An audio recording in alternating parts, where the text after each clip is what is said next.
Chennai shopping mall Aadi blockbuster KG sale. KG చీరల ప్రారంభ ధర కేవలం 150 రూపాయలు మాత్రమే. కొన్ని ప్రత్యేక చీరలపై రెండవ చీర కేవలం 9 రూపాయలకే సొంతం చేసుకోండి. రంగారెడ్డి జిల్లా షాబాద్ మండలం దైవాలగూడలో 6గురి హత్యపై స్థానికంగా తీవ్ర ఉద్రిక్తత తలెత్తింది. ఫిర్యాదు చేసిన పోలీసులు సరిగా పట్టించుకోలేదని ఆరోపిస్తూ షాబాద్ ఠాణా వద్ద స్థానికులు నిరసనలతో హోరెత్తించారు.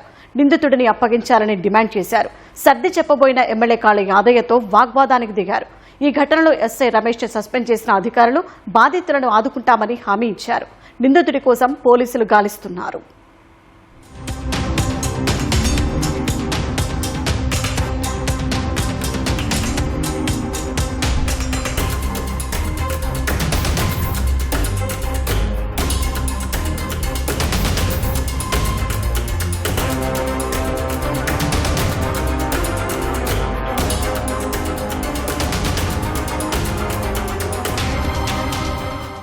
రంగారెడ్డి జిల్లా షాబాద్ సమీపంలోని దైవాలగూడ గ్రామంలో గత రాత్రి ఒక ఉన్మాది 6గురిని దారుణంగా చంపేశాడు. పోక్సో కేసులో యాంటిసిపేటరీ బెయిల్పై బయట తిరుగుతున్న నిందితుడు రాజ్ కుమార్ తొలుత దైవాలగూడ గ్రామంలో తాను ప్రేమించి పెళ్లి చేసుకున్న భార్య, పసివాళ్లైన 2 పిల్లలను కత్తితో పొడిచి చంపేశాడు. అక్కడితో ఆగకుండా తనపై కేసు పెట్టిందనే కసితో షాబాద్లోని బాలిక ఇంటికి వెళ్లి ఆమెను కత్తితో పొడిచేందుకు యత్నించాడు.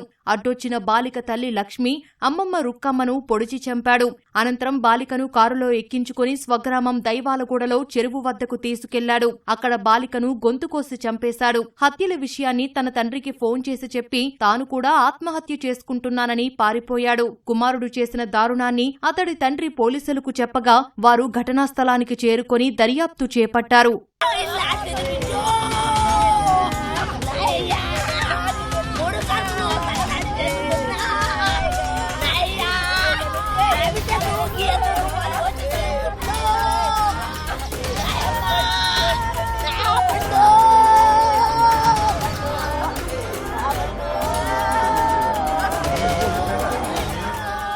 ఆరు హత్యలపై స్థానికుల్లో ఆగ్రహం కట్టలు తెంచుకుంది. పోలీసుల నిర్లక్ష్యం వల్లే 6 హత్యలు జరిగాయంటూ షాబాద్లో రోడ్డుపై స్థానికులు ఆందోళనకు దిగారు. అనంతరం రంగారెడ్డి జిల్లా షాబాద్ పోలీస్ స్టేషన్ వద్ద నిరసనకు దిగారు. 6గురిని చంపిన రాజ్ కుమార్ ను తమకు అప్పగించాలని డిమాండ్ చేశారు. బాధిత కుటుంబాన్ని పరామర్శించేందుకు వచ్చిన ఎమ్మెల్యే కాళీ యాదయ్యను వారు అడ్డుకున్నారు. ఎమ్మెల్యే గోబ్యాక్ అని నినాదాలు చేశారు. కాళీ యాదయ్యతో వాగ్వాదానికి దిగారు. పోలీసుల వైఖరిని ఖండిస్తూ నినాదాలు చేశారు.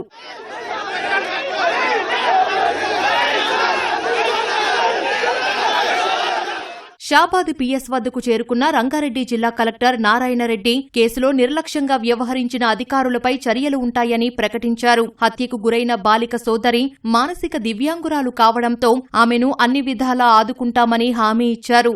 ఇంతకుముందు కేసు ఫైల్ అయిన తర్వాత మేము ఇక్కడ పోలీస్ స్టేషన్కి వచ్చాం, మేము కంప్లైంట్ చేశాం. కానీ దాంట్లో ఆఫీసర్లు పట్టించుకోలేదని వాళ్ళు ముఖ్యంగా ఆరోపించడం జరిగింది.